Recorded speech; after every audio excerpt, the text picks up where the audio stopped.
So, part two, martial arts. When I left off, I was talking about, you know, you got a lot of people going around exposing martial artists as frauds, and some of the people they have exposed as frauds are some of my heroes. I didn't know Frank Dukes was a charlatan, and I don't want to fall into that. But a lot of people that I respect also respected Frank Dukes because here's my thing about that: you can learn anything from anybody. All right, anything. Sometimes lie is embedded in the truth. All right.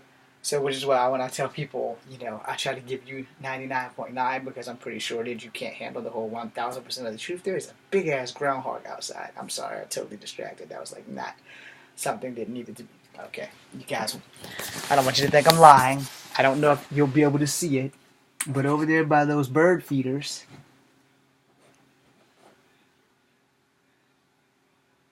that's the car. That's the bird feeders. If you look down, that little spot moving by the bird feeder, like perched against the bird feeder. Y'all even see that damn thing? Okay, well anyway, that's a groundhog. His name is James. Don't ask me why. The family named him that. I didn't name him that, but he's there. Anyway, there are a lot of people exposing a lot of martial arts. I legitimately don't like Steven Seagal. Alright? I'm not going to say his Aikido's bullshit in the video that I talked about in the other video. Pointed out that they didn't like Steven Seagal either. But like I said, when they started chunking on Bruce Lee and the stunt doubles and stuff like that, and I'm like, okay, none of you guys was born in that era. And I was born yay so many days after Bruce Lee died. So, no disrespect to them, but here's that thing. If you had been born back then, you probably wouldn't have said that shit to his face. Which is a lot of things that people get a little bit twisted, alright? Now here's my philosophy in life. If you don't like me, it's fine. I would prefer you to tell me the truth that you don't like me. So we can do three things on that. We can have a working respect, which means, especially if we're working together, we can have a working respect. I'm going to respect you while we're on the job. After the job's over, I'm off limits to you, and you're off limits to me. That way nothing really bad happens to you. Now, here's the other thing. Alright, so I mentioned this at my Saber Night Lights class that I am a student in. I've mentioned this to other students. Body mechanics is everything. And I, being a person who's been doing martial arts since I was 7 years old, I'm now 46. I have recently been cleared to jog, but I bumped that up to straight training. I will be the first to tell you that your body size is very important for what martial art you choose to take. And I'm probably going to piss off a lot of people over 6 feet. And I'm sure those two guys, because they're MMA professionals, they're over 6 feet. And here's the thing about that. Alright, the taller you are, and I'm going to say this because I'm not jealous that I'm short. I'm actually very happy that I'm short. The taller you are, the harder it is to adapt to certain martial arts styles. I say that lovingly because it's the truth. Alright? For people who are like Yao Ming and Shaq size, Kung Fu is the last thing that you should take. Because you have way too much body mass to try to figure out how to do something simple. Alright? Karate is simpler for taller people versus Kung Fu. And there's only a small smidget of a difference between the two. Except for the fact that karate does not have any animal styles that I am aware of. I could be wrong there, but I know most of the animal styles are embedded in Chinese Kung Fu or Gung Fu. And with the exception of Wushu, squirrel. With the exception of Wushu, which is basically Gung Fu to another level, Wing Chun, you don't get to see these.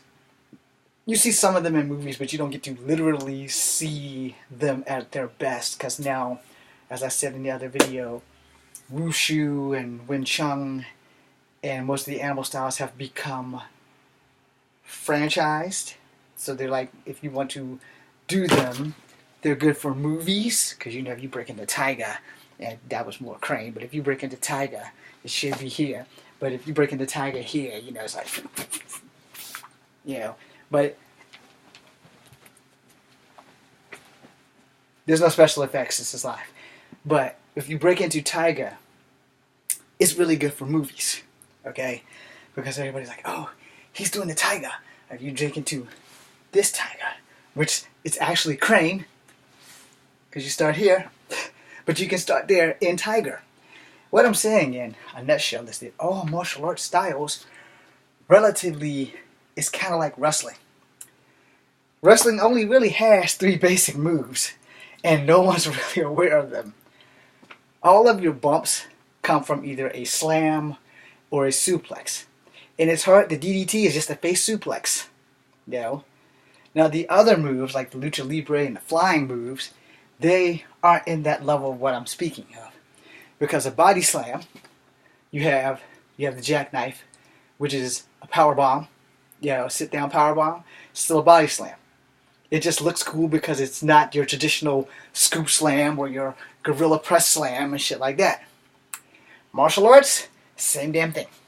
If I want to do a crane from here to here, there's no reason in hell why it can't be a tiger.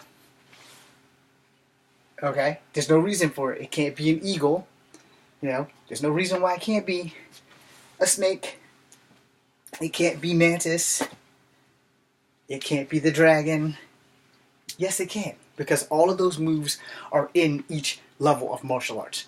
You're not being told this because it's about that dough and your receipt. Now the thing is, you know, as a martial artist, you want to go to a teacher who's going to tell you the truth and going to teach you the adaptability of a martial artist. Now, here's where I piss off every martial art on the planet.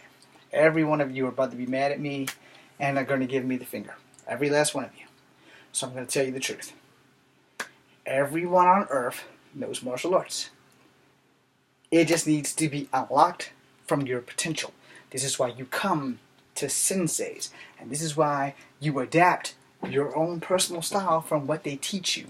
Because you already know martial arts. They just teach you your formations, what the form does, and then they teach you honor, discipline, respect. There's a couple of more things in there. I can't really remember them off the top of my head, but honor, discipline, and respect are the most important ones. And hold on.